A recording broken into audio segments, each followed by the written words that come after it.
Voy a compartir.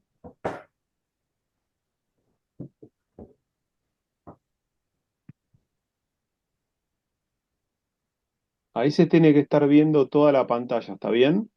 Perfecto. Sí, sí, sí. ¿Sí? Perfecto, perfecto. Bueno, estamos reunidos para poder estar desarrollando la tercer clase alrededor de la primera carta de Pedro. Y hoy vamos a tratar de contestar dos preguntas. La primera es ¿por qué vivir una vida santa? ¿Por qué tenemos que vivir una vida santa? Y la segunda, ¿qué quiere decir vivir santamente? Son las dos preguntas que vamos a tratar de contestar a través de lo que Pedro tiene preparado en su carta. Y el pasaje que he recortado, fíjense que dice capítulo 1, versículo entre paréntesis 10 y 12. Solamente lo vamos a explicar lo que dice, no lo vamos a leer. Sí vamos a leer del 3 al 21 y está entre paréntesis el versículo 22 porque ese versículo corresponde a la clase que viene, pero nos vamos a meter un poquito en la clase que viene porque consideré que es pertinente por lo que viene hablando Pedro al final de este pequeña porción que es del 3 al 21. Vamos a hacer primero un repaso. Bueno, obviamente el autor es Pedro, que su nombre original completo era Simón Bar Jonás o Simón Bar Juan, y la carta está escrita en coautoría con Silvano, que en los libros de los Hechos está nombrado como Silas. La fecha de desarrollo y escritura de la carta alrededor del año 70, ya lo habíamos visto en la primera clase, por evidencia interna de los términos que utilizan para dirigirse a la ciudad de Roma, alrededor del 70. Comentaristas contemporáneos dicen que fue escrito un poquito después del año 70, otros antes, bueno, alrededor de los 70 estamos cómodos, digamos. Y los destinatarios son expatriados, migrantes, expulsados, que están en las provincias romanas del Ponto, Galacia, Asia y Bitinia, que se llamaba en ese tiempo el Asia Menor, la actual Turquía, y posiblemente eran paganos convertidos al cristianismo en contexto de vulnerabilidad. Ahora vamos a ver en el mapa en donde estamos ubicados. Este es el mapa completo del Imperio Romano de la época de la Carta, y Pablo estaba preso en Roma. Roma estaba en esta zona, en la Bota de Italia, en el centro de la Bota de Italia. La carta va dirigida a los hermanos y hermanas que están en el Asia Menor, que es esta zona, Asia, Bitinia, Galacia, Capadocia y el Ponto, que es actualmente Turquía. ¿Mm? Muy bien. Vamos a repasar lo que vimos hasta ahora y para tomar, como siempre digo, tomamos un poquito de envión, retrocedemos un poquito para tomar envión y ver los conceptos nuevos que tenemos por delante hoy.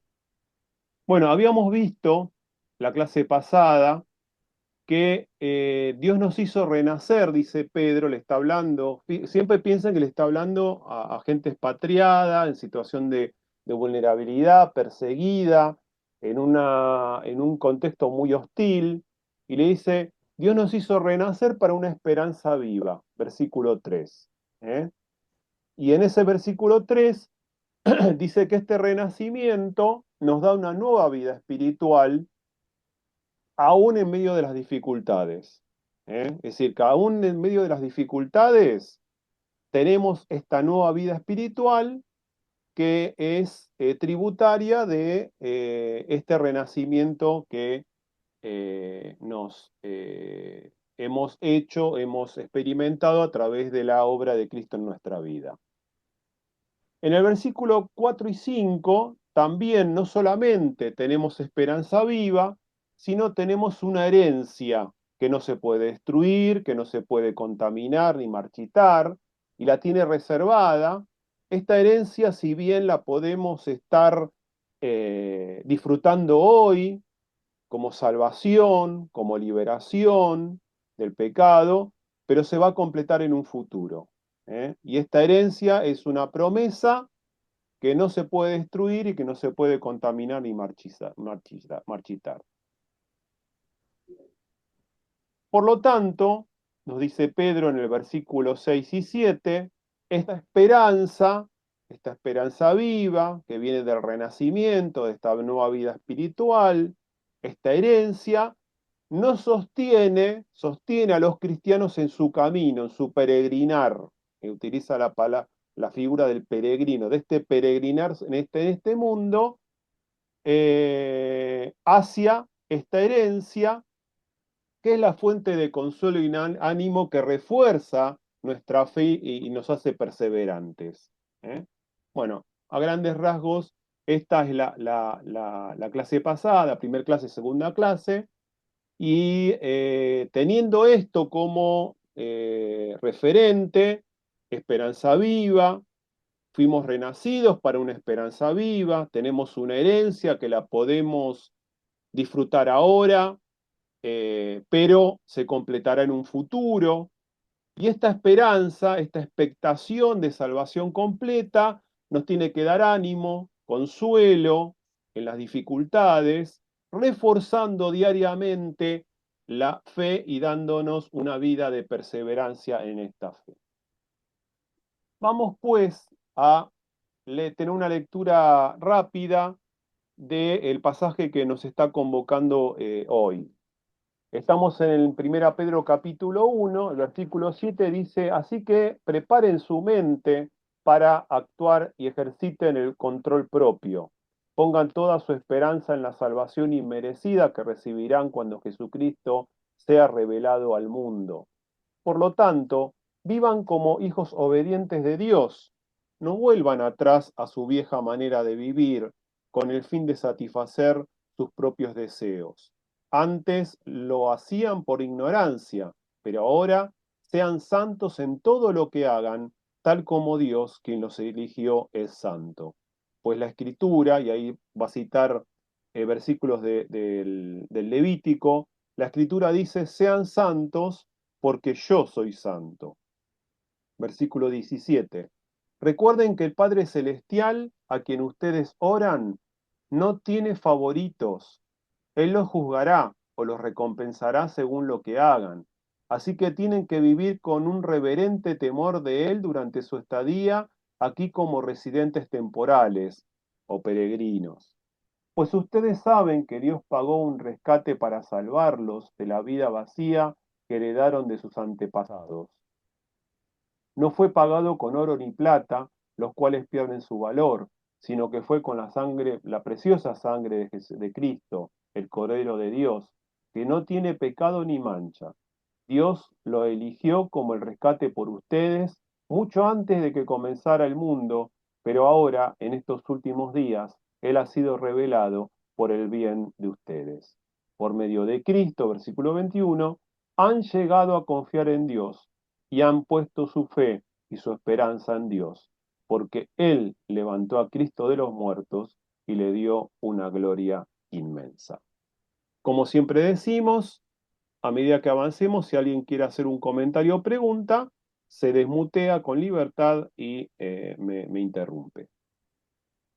Bueno, fíjense que en el versículo 13 tenemos un conector narrativo, así que, o por eso lo traduce la Reina Valera 2015, por eso, o así que, quiere decir que él está hablando de algo que va a influenciar en la argumentación que sigue. Así que, por eso que, bueno, ¿qué viene hablando? Bueno, viene hablando de los profetas. Dice que los profetas del Antiguo Testamento, ansiosos por conocer los tiempos y lugar del Mesías, fueron diligentes en su estudio. ¿eh? Cuando hablamos de profetas, en el pensamiento rabínico judío de la época de los profetas, todos los escritores inspirados del Antiguo Testamento eran considerados profetas. Quiere decir que todos los escritores y pensadores del Antiguo Testamento tenían una ansiedad de búsqueda, de conocimiento de cuándo iba a ser la pasión y glorificación del Mesías. Esta motivación de los profetas, los cristianos, nosotros, los cristianos a la cual va dirigida la carta, somos beneficiarios inmediatos de esto, es decir, eh, de esta búsqueda que tenían los profetas del Mesías. Quiere decir que la vida del Mesías, lo que iba a ser el Mesías, estaba oculto para los justos del Antiguo Testamento, pero ha sido revelado para nosotros los cristianos del Nuevo Testamento. Han sido revelados para estos hermanos y hermanas que estaban en el Asia Menor perseguidos y vulnerables, y ha sido revelados a nosotros. Tenemos ese privilegio. Fíjense que lo que dice Números 14:17, está hablando Moisés: yo lo veré, pero no ahora, lo contemplaré, pero no de cerca, una estrella saldrá de Jacob, se levantará un cetro de Israel. Y fíjense lo que dice Juan capítulo 8, versículo 56.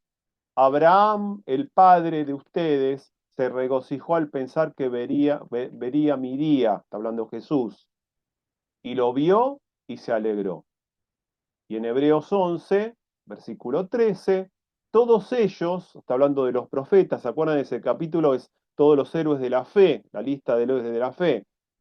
Todos ellos vieron por la fe y murieron sin haber recibido las cosas prometidas. Más bien, las miraron y les dieron la bienvenida desde la distancia. También confesaron que eran extranjeros y peregrinos en la tierra.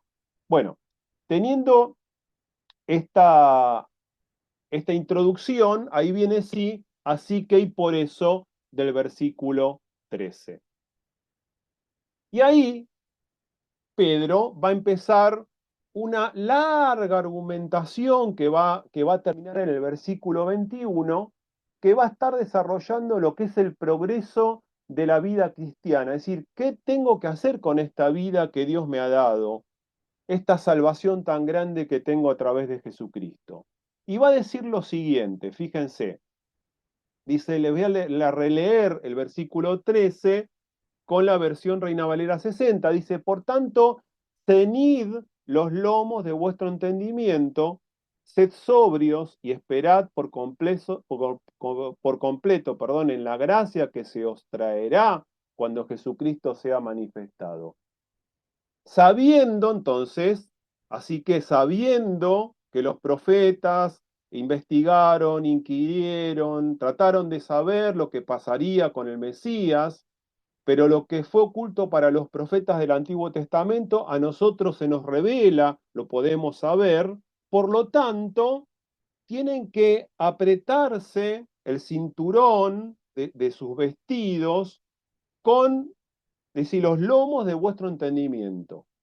Tenemos que ajustar en este peregrinar, en esta vida, en este progreso de la vida cristiana, tenemos que ajustar el entendimiento. Bueno, ¿qué es el entendimiento? Pablo utiliza la palabra dianoia, que literalmente es la razón discursiva. Según en la enciclopedia Herder, la capacidad de la razón para obtener conocimientos mediante la progresión de premisas a una conclusión. Es decir, que lo que tenemos que prestar atención en nuestro progreso de la vida cristiana, tenemos que ceñir, apretar, eh, preparar este entendimiento, este razonamiento, esta forma de acceder al conocimiento a través de argumentaciones sólidas que satisfagan nuestra forma de pensar. Bueno, todo eso. ¿eh? Obviamente hoy tenemos mucha información de cómo se desarrolla y cómo trabaja la vida psíquica del ser humano. En la época de Pedro, obviamente, no estaba tan desarrollado, pero hoy sabemos que la razón, la mente, es muy importante a la hora de tomar decisiones en la vida. Y creo que está diciendo eso. Bueno, por lo tanto, tienen que ajustar, apretar los lomos, las vestiduras del entendimiento. Es decir, que lo que está proponiendo Pedro es desarrollar un disciplinamiento de los pensamientos y los sentimientos hacia la perfección, ¿eh? Y alertar al conocimiento y la solidez mental, es decir, que tenemos que ser diligentes en ese sentido. Ahí dice, ser sobrios y ser diligentes, ser alertas para estar desarrollando una forma de pensar sólida para tomar buenas decisiones. Esto de ceñir los lomos viene de la metáfora de las costumbres orientales de la época, que para hacer largas travesías lo que hacían era levantarse la túnica hacia atrás y atarla en la parte de atrás para tener mejor movilidad al caminar. Las túnicas eran largas, por lo tanto se las levantaban para dejar parte de las piernas libres y tener mejor movilidad a la hora de caminar para ir de un lugar a otro. Y acá esto nos lleva, la otra característica de la carta, que nos va a llevar mucho a cuestiones y enseñanzas que hemos visto con Pablo y también con Juan. Fíjense lo que dice Efesios 6, 14, que es la armadura. Defiendan su posición poniéndose el cinturón de la verdad. El cinturón era en la vestimenta del soldado romano, era un cinturón que ceñía, que apretaba las ropas interiores para tener mejor movilidad.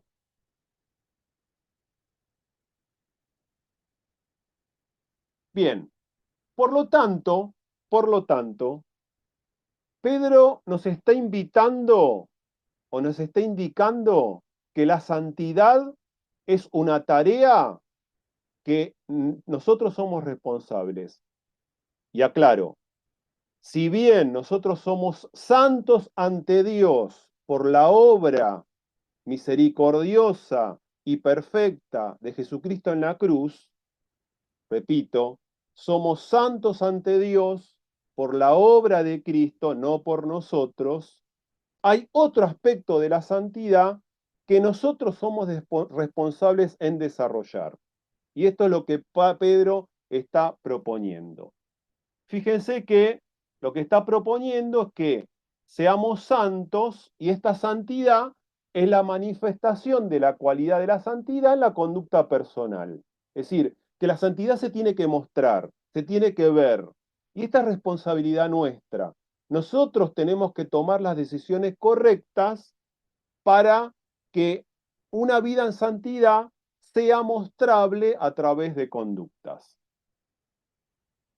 Y Pedro dice que es una ardua labor esto de desarrollar la santidad en nuestra vida, porque requiere reordenar escalas de valores. ¿Eh? Ceñir los lomos del entendimiento requiere trabajar en nuestra vida personal reordenando la escala de valores. Y la esperanza, esta esperanza de cambio está puesta en la gracia, la esperanza está puesta en el carácter y acciones de Dios. Pedro lo va a desarrollar magistralmente esto.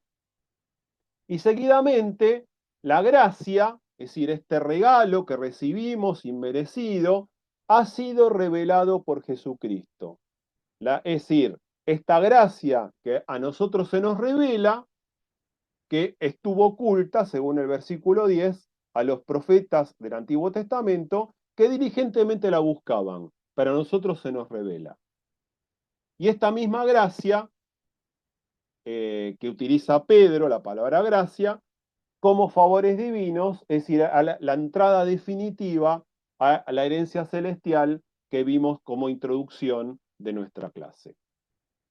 Bueno, entonces, la santidad como tarea, versículo 13, la santidad como tarea. Ahora, la pregunta es, ¿por qué debo ser santo?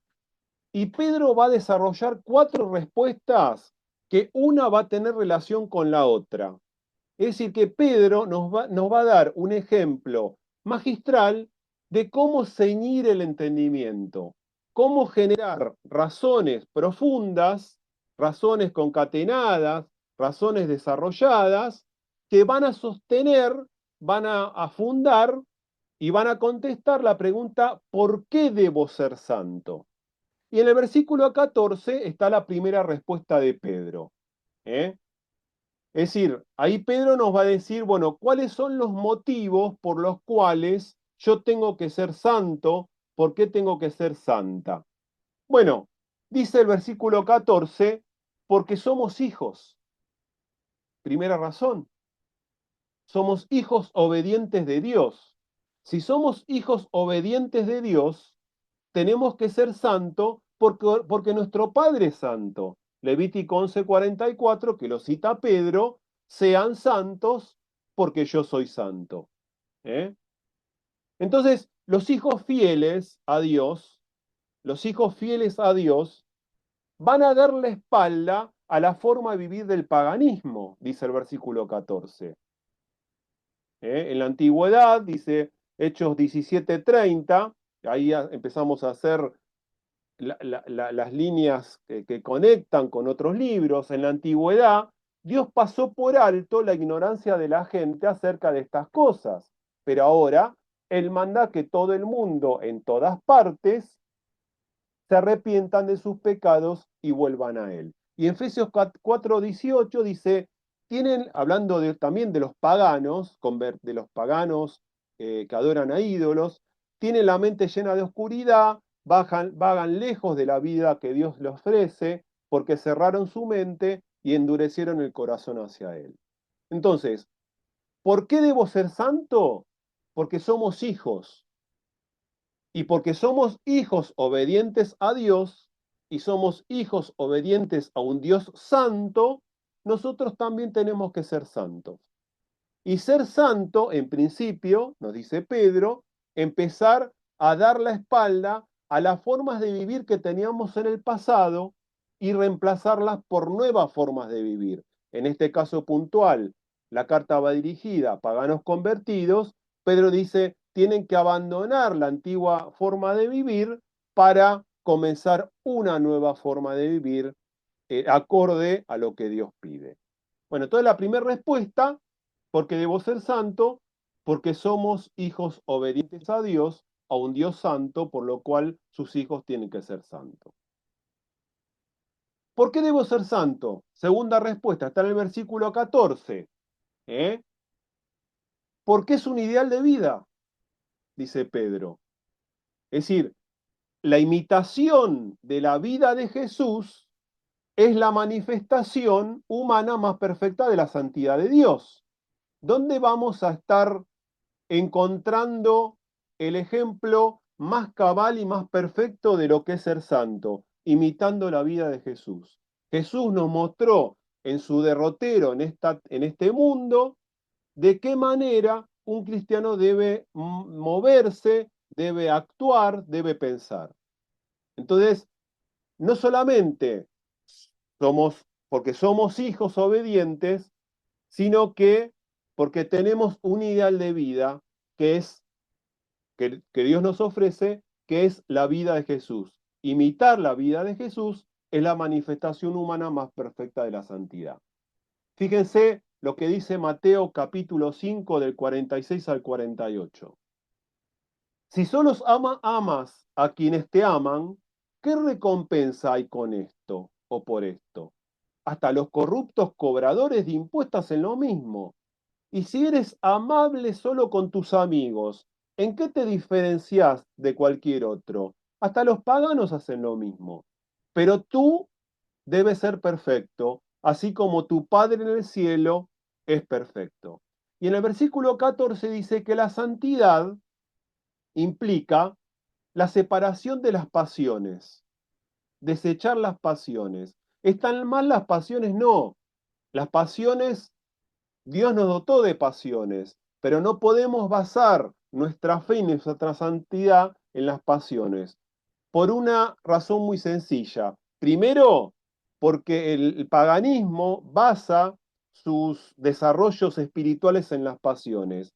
Pero segundo, los logros de la voluntad basado en las pasiones tienen corta vida. ¿Eh? Tienen corta vida, no perduran en el tiempo. Por eso Pedro dice, ceñid los lomos de vuestro entendimiento, es decir, trabajar en sus mentes, trabajen en su parte cognitiva para generar pensamientos sólidos, argumentos sólidos y que las decisiones que tomen en la voluntad sean duraderas en el tiempo. Y por último, en este versículo 14 dice Efesios 4:1, por lo tanto, yo, prisionero por servir al Señor, está hablando Pablo, les suplico que lleven una vida digna del llamado que han recibido de Dios, porque en verdad han sido llamados. Bueno, segunda respuesta de Pedro, ¿por qué debo ser santo? Porque tenemos un ideal. Dios nos dejó un ejemplo de lo que es ser santo, imitar la vida de Jesús. Versículo 17, ¿por qué debo ser santo? Estoy fijándome a ver si no me equivoqué en el 17. Sí, está bien. Versículo 17, ¿por qué debo ser santo? Es la tercera respuesta de Pedro. Versículo 17. Dice en el versículo 17, y acá cito la Reina Valera actualizada, condúzcanse en temor todo el tiempo de su peregrinación. Les está hablando Pedro a los hermanos del Asia Menor. Si bien Dios es un Dios amoroso, pero a la vez es justo. Y acá la palabra que Pedro usa de justo es imparcial. Tenemos un Dios no solamente santo, sino también es un Dios imparcial. Y acá me voy a ayudar para explicar este pasaje con algunos versículos de Pablo. 1 Corintios 9:27. Disciplino mi cuerpo como lo hace un atleta, lo entreno para que haga lo que deba hacer. De lo contrario, temo que después de predicarles a otros, yo mismo quede descalificado. ¿Eh? 2 Corintios capítulo 5, versículo 10. Pues todos tendremos que estar delante de Cristo para ser juzgados. Cada uno de nosotros recibirá lo que merezca, por lo bueno y por lo malo que haya hecho mientras estaba en este cuerpo terrenal. Y en Filipenses capítulo 2, versículo 12, esfuércense por demostrar los resultados de su salvación, obedeciendo a Dios con profunda reverencia y temor. Hebreos 12, versículo 28. Ya que estamos recibiendo un reino inconmovible, seamos agradecidos y agrademos a Dios adorándolo con santo temor y reverencia. Quiere decir que en la tercera respuesta de Pedro, ¿por qué debo ser santo? Porque tengo temor de Dios, porque Dios es un Dios imparcial. Si bien somos santos ante Dios por la obra perfecta de la obra en la cruz, Dios nos ve como santos, nos ve como justos a través de la persona de Jesucristo, pero tengo un deber en mi peregrinar sobre este mundo de elegir la vida santa. Si no lo elijo, dice Pedro, evidentemente habrá algún tipo de consecuencias. ¿Cuándo? ¿De qué manera? No lo sabemos, no lo podemos asegurar.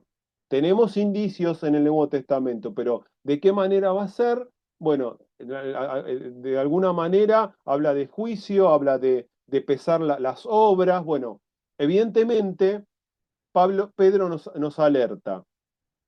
La tercera respuesta para ¿por qué debo ser santo? Porque temo a Dios, porque Dios es un Dios justo y es un Dios imparcial.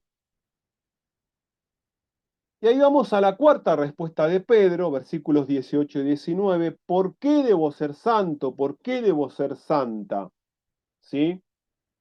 Y acá fíjense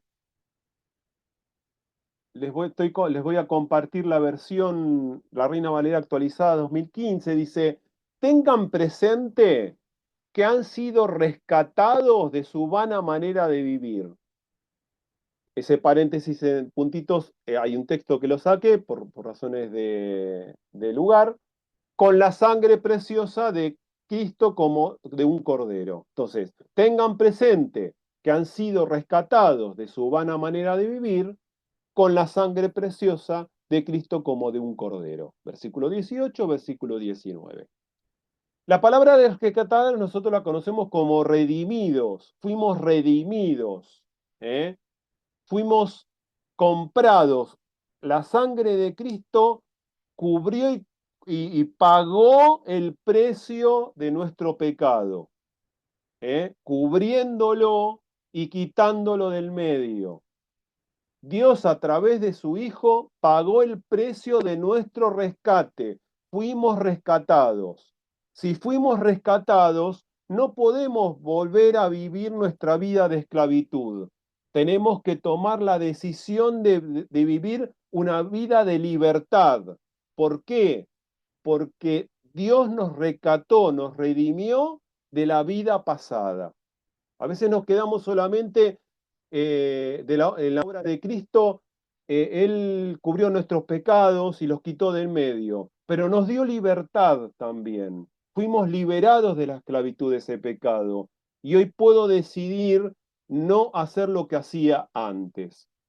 Y acá consideré correcto una cita de Ambrosio, uno de los padres de la iglesia del siglo IV, dice, la sangre de Cristo es llamada justamente preciosa porque es sangre de un cuerpo inmaculado, porque es sangre de Hijo de Dios, que nos ha rescatado no solo de la maldición de la ley, sino también de la muerte perpetua. ¿Eh? Y acá, bueno, les cito qué quiere decir rescatados, redimidos. Bueno, literalmente se usaba en el contexto de Pedro de la carta para dejar en libertad a un esclavo. El amo podía pagar la redención o el mismo esclavo podía pagar su redención. ¿Qué era pagar su redención? Pagar por su libertad, obtener su libertad y convertirse en un esclavo liberto. Entonces, cuando Pedro dice fuimos rescatados, fuimos redimidos, nos está hablando de dejar libertad a un esclavo o a un prisionero después de pagar un precio de rescate. ¿Eh?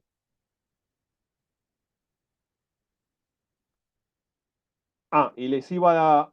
Fíjense que usa la figura del cordero, es decir, que Pedro trae la tradición pascual, Éxodo 12:5, el animal seleccionado deberá ser un macho de oveja o de cabra de un año que no tenga ningún defecto. Está trayendo al presente una tradición citando al cordero, diciendo que Cristo es nuestro cordero, está citando la tradición pascual. Y fíjense que cuando está invitando a los paganos convertidos al cristianismo a dejar las tradiciones o lo que hacían sus antepasados, no era fácil para los paganos. ¿Por qué? Porque dentro de la cultura grecorromana del contexto de la carta, estaba lo que se llamaba el mos maiorium. El mos maiorium eran las costumbres y tradiciones ancestrales que guiaban la vida social, política y privada de los romanos. Es un conjunto de principios y normas no escritas que se transmitían de generación en generación y era la base de la identidad y de la moralidad del ciudadano romano. Es decir, que lo que les estaba pidiendo no era fácil.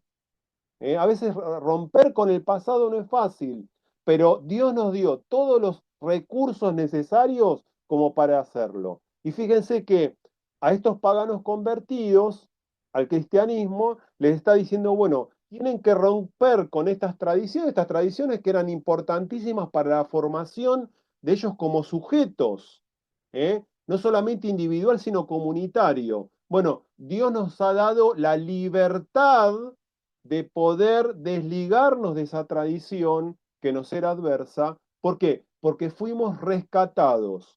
A través de la obra de Cristo, Dios pagó el precio de la limpieza del pecado y nos ha dado libertad. Somos libres para poder elegir la vida.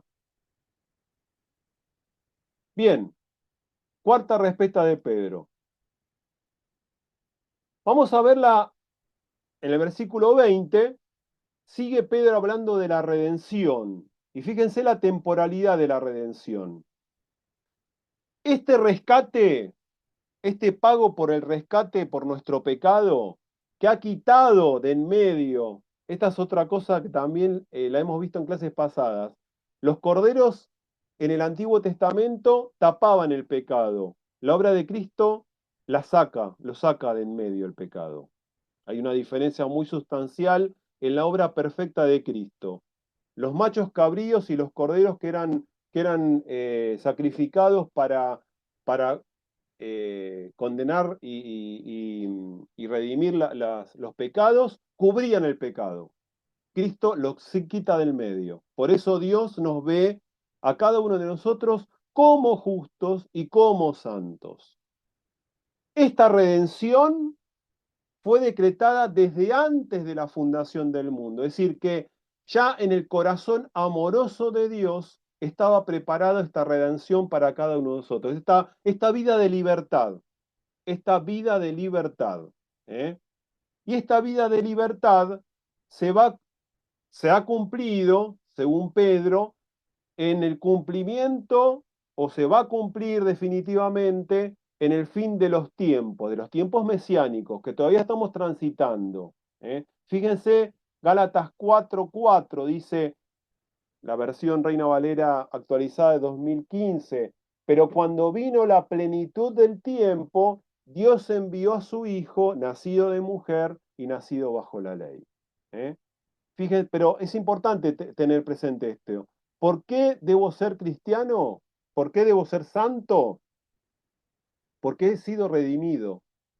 Y porque fui redimido, tengo libertad. Soy un ser humano libre. ¿Libre de qué? Libre de tomar las decisiones correctas hacia la santidad. Y esto fue preparado desde antes de la fundación del mundo en este corazón amoroso de nuestro Padre que tenemos por Dios. Y en el versículo 21 están las consecuencias de la redención. Y la consecuencia de la redención es ni más ni menos que la resurrección. ¿eh? Y la resurrección es el objeto, el elemento principal de nuestra fe. Es el elemento principal de nuestra fe, la resurrección. Si no hubiese resurrección, no hubiese perdón de pecados. Si hay perdón de pecados, hay resurrección, porque la consecuencia del pecado es la muerte. Si nosotros, cada uno de nosotros, vamos a experimentar la resurrección, es porque hemos sido redimidos. Y esto es central, es matricial, es estructural dentro de nuestra fe. La fe que posee los fieles es obra también del Cordero Inmaculado. El Dios Padre, después de aceptar el sacrificio de su Hijo inmolado por los cristianos, le resucitó de entre los muertos y le dio gloria. Esto es central. Si Cristo no hubiese resucitado, no hubiese muerto, no hubiese derrotado a la muerte y no podía perdonar nuestros pecados o quitarlos del medio. ¿eh? Porque Cristo fue el sacrificio perfecto de este Dios amoroso y es entregado a cada uno de nosotros por gracia, Él le resucitó y le restauró la gloria que tenía desde el principio. Porque creyendo que Dios resucitó y glorificó a Jesús, también esperamos resucitar y ser glorificados. Y volvemos a la esperanza viva. ¿Se acuerdan que empezamos la clase con la esperanza viva? Esta es nuestra esperanza. En un futuro vamos a resurgir de la muerte y vamos a ser glorificados junto al Dios Padre. Pedro presenta la resurrección de Cristo como fundamento de nuestra fe. Y esto lo volvemos a ver en el discurso de Pedro, que no tenemos tiempo de leerlo, pero les invito a repasarlo de vuelta. Hechos capítulo 2, del 14 al 16, y Pedro dice exactamente lo mismo que lo que está diciendo en la carta.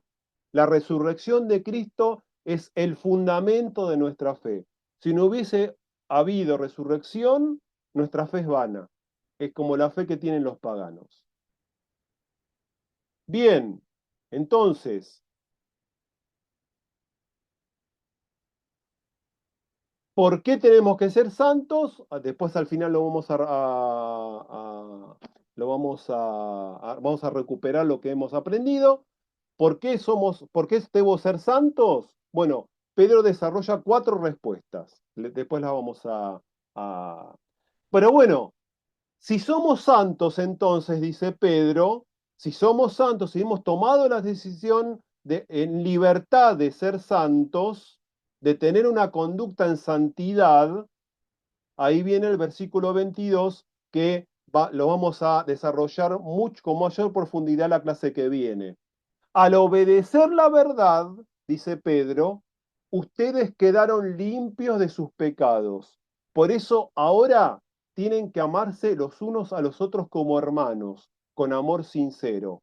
Del original, ahora deben tener amor fraternal. Ámense profundamente de todo corazón. Algunos manuscritos agregan profundamente con un corazón puro. Entonces, si tomaron la decisión, dice Pedro, en libertad, en la libertad que nos da Cristo de ser santos, tenemos que ejercer la conducta del amor fraternal. Versículo 22. La fe hizo una obra eficaz en nosotros. Por la fe creemos que Cristo nos redimió de nuestros pecados, los quitó del medio.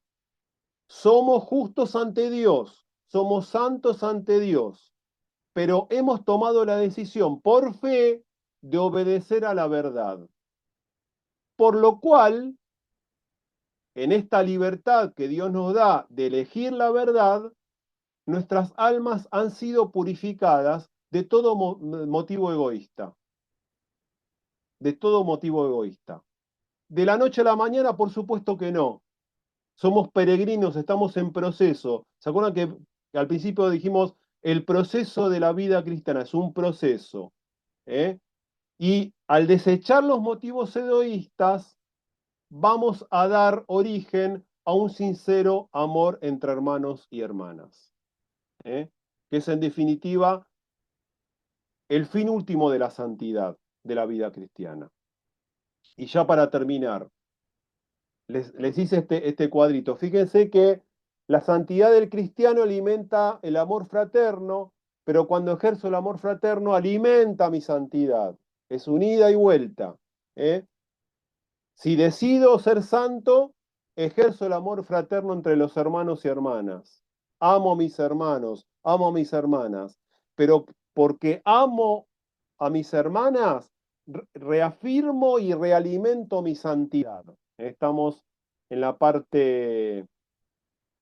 en la parte izquierda. Y este tema del amor fraterno está presente en Pablo y está presente en Juan.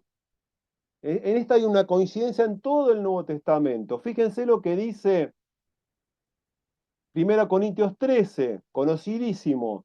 3 cosas durarán para siempre: la fe, la esperanza y el amor. La mayor de las 3 es el amor. Y fíjense lo que dice Juan. Juan capítulo 4, 16 al 17. Nosotros sabemos cuánto nos ama Dios y hemos puesto nuestra confianza en amor, en su amor.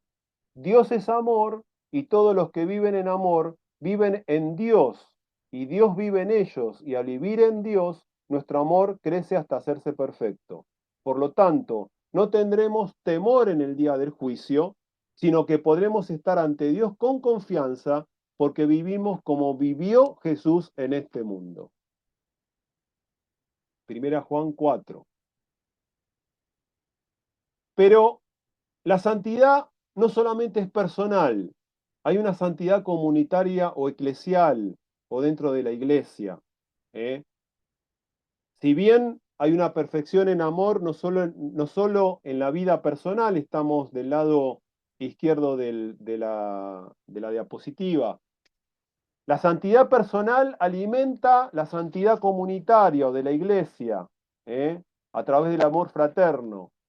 Y cuando ejercemos dentro de la iglesia, dentro de la comunidad de fe, el amor fraterno, realimenta mi santidad personal.